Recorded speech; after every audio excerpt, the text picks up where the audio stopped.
All right, let's talk Nebraska Cornhuskers. Obviously, coming into a pivotal season for Matt Rule, for Raiola, for this entire Huskers program. But it's important to understand that Matt Rule came in with a clear plan to build a long-term contending Nebraska program, not just for 2025 or 2026, but for years and maybe even decades to follow. And we've got some news on that front that points to his strategy paying off. We'll get to that report in just 1 second. But first, I'm Nick. That's Andrew, and this is Saturday Morning Inspection.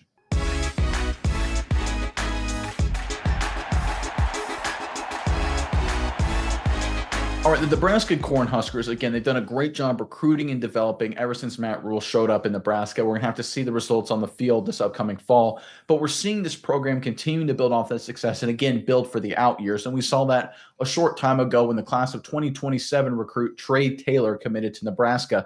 But we're seeing the moves and recruiting strategy for the Huskers really just bear out here in terms of more reporting when it comes to Taylor. Let's jump into our articles here. We got two separate ones. This first one, courtesy of SI.com.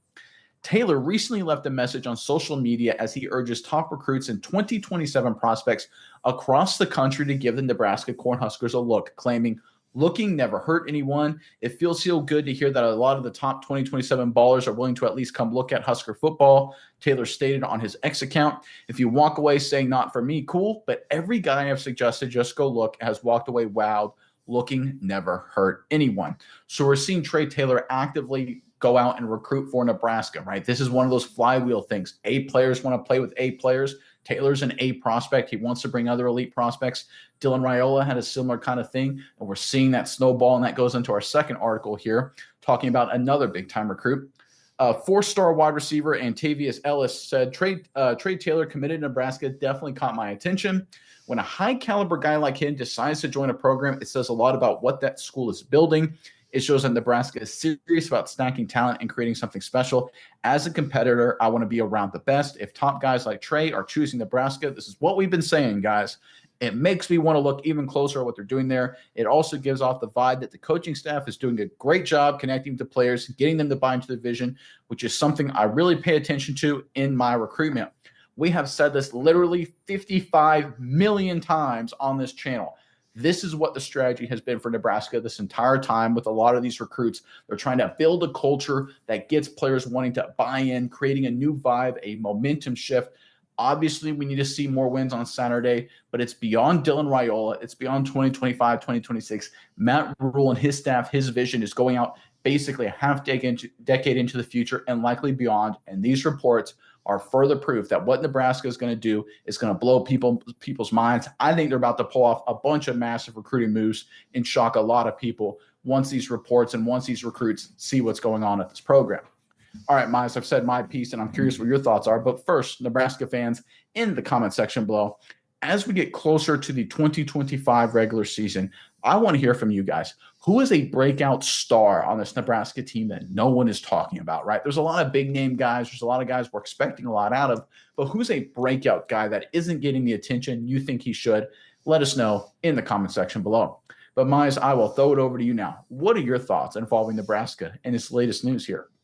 Yeah, Nick, I think this just really goes into Matt Rule's recruiting, philosophy, what he likes to do, how he likes to do things. And I think it shows when you look at this team and what they're able to do and how it's growing we go all the way back to 2022, right before this has all started. You look at that recruiting class, it was number 41 in the country as far as recruits. Let's go now to 2023, then jumps up 25 in the country. A pretty big jump, in my opinion, almost up 20 points as far as where they were in the rankings. Then finally, we get to 2024, the Dylan Raiola class, 18th in the country, another jump into the top 20 for Nebraska. It's the momentum that keeps coming. Dylan Raiola, when he was getting recruited, when he was coming to Nebraska, he was doing the same type of thing, getting other guys excited about Nebraska, say, hey, we're building something special here. Come check out what we're doing. It's like you said, that flywheel keeps moving. The good players keep coming in. There's got to be one guy to break the seal. And it was all well and good. But I think the thing that in back of people's minds is if Dylan Raiola is as good as we think he is, he's only going to be here for 2 more years and then he's going to be gone. And we're going to have to reset that thinking. We're going to have to reset that philosophy. Is it going to be repeatable? And we've already started to see it in Trey Taylor coming in, another highly rated quarterback prospect in the 2027 class. And he has that same philosophy, trying to get all of these other high level players to come play with him. And we're already seeing the early workings of that working. Guys are considering Nebraska. Guys are getting excited about Nebraska. The general vibe and thought of Nebraska is much higher than I would say it was 3, 4, 5 years ago, as far as there being skill position players. We always think in Nebraska, defensive linemen, offensive linemen, running back, maybe that kind of philosophy, not high flying quarterbacks, wide receivers, skill position type of guys.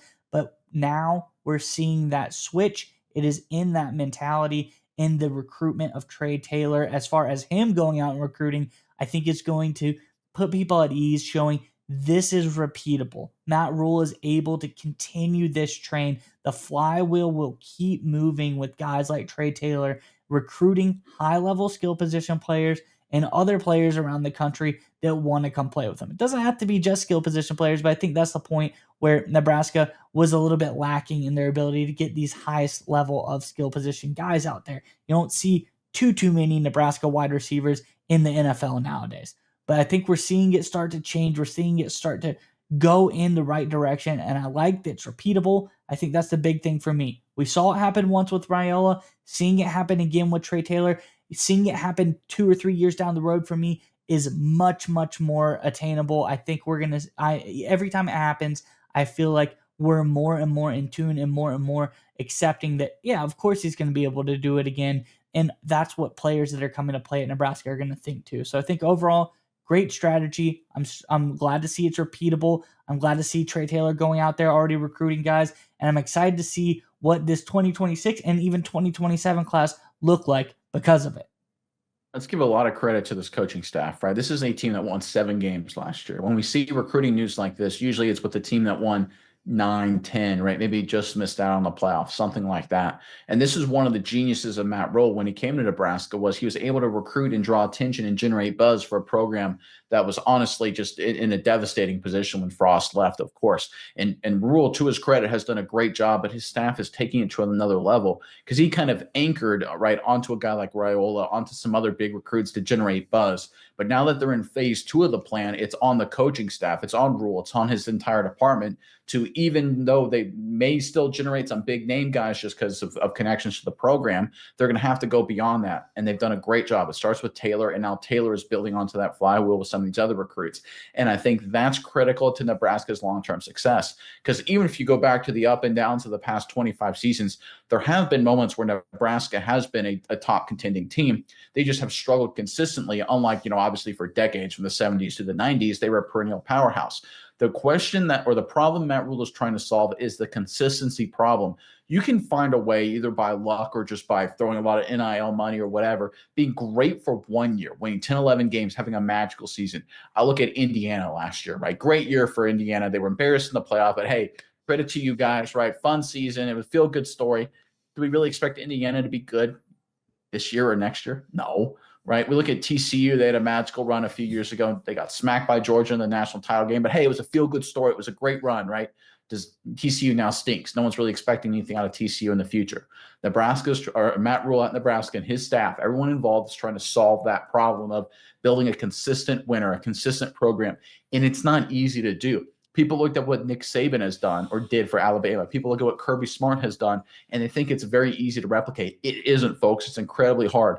Look at Lincoln Riley. He came from Oklahoma to USC, brought in, of course, a Heisman Trophy quarterback, and he says, oh, USC, they're going to be dynasties now. There's been a lot of ups and downs. There's been a lot of struggles out west. Why? Because it isn't easy to build long-term success. It takes a dedicated strategy and sticking with it, with a great coaching staff and organizational structure that's willing to put in the time and effort to slowly but surely, day after day, week after week, month after month, season after season, to follow through. And once it gets going, once that flywheel builds, can you capitalize on that momentum? Right now, Nebraska has no momentum. Again, they had 7 wins last season, right? What will happen when this program wins 9 wins? What will happen when this program wins 10? What happens when this program maybe sneaks into the college football playoff or gets some college football playoff buzz, right? What happens to recruiting then? that's when you hit that exponential factor and you blow the roof off this thing and you become a great power once again.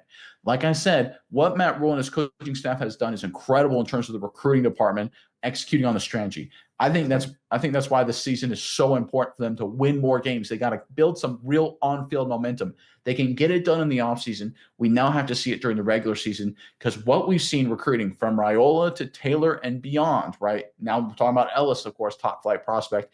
The Nebraska team will have no problem. They shouldn't, but they will have no problem bringing in top flight talent. They've solved that issue. Now it's about winning football games. And if they can pair those two together, watch out. This team could be contending not just for winning, 8 games, winning a nice bowl game or something like that, not just for breaking into the top 25, but being a legitimate playoff contender and being able to make deep postseason runs as well.